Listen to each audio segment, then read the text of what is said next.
Bus station में platform पर चढ़ जाने वाली बस का वीडियो अब जारी। 3 मुसाफिर की गई थी जान बहक। आंध्र प्रदेश के विजयवाड़ा के पंडित नेहरू बस स्टेशन में बेकाबू आरटीसी बस प्लेटफॉर्म पर चढ़ गई। इस हादसे में बस के टायर के नीचे आकर 3 अफराद हलाक हो गए। महलूकीन में कंडक्टर के बशमूल एक खातून एक लड़का शामिल है। इस हादसे में 22 अफराद जख्मी भी हुए हैं। 12 नंबर प्लेटफॉर्म पर यह हादसा पेश आया। इस हादसे में प्लेटफॉर्म नंबर 11 और 12 के दरमियान रखे गए फर्नीचर को भी नुकसान पहुंचा है। बस का ब्रेक फेल होने के नतीजे में यह हादसा पेश आया। विजयवाड़ा के ऑटोनगर डिपो से ताल्लुक रखने वाली ये बस कुंडूर जा रही थी। हादसे का मुकाम दिलखराश मंजर पेश कर रहा था। यह हादसा पीर की सुबह पेश आया था। वाज़ेह रहे कि रियासत आंध्र प्रदेश विजयवाड़ा शहर के पंडित नेहरू बस स्टेशन में पीर की सुबह यानी कल सुबह यह हादसा उस वक्त पेश आया जब ड्राइवर ने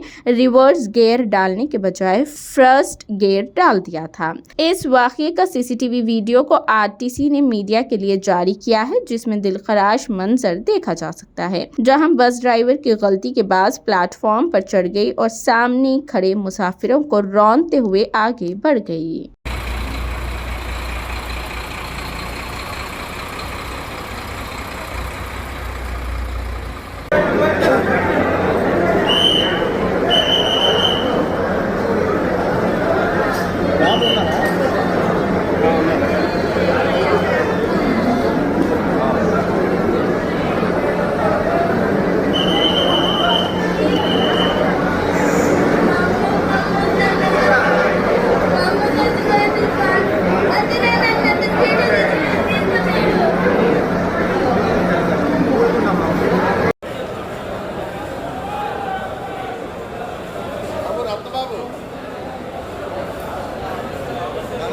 కనెక్ట్ చేయండి బాబు.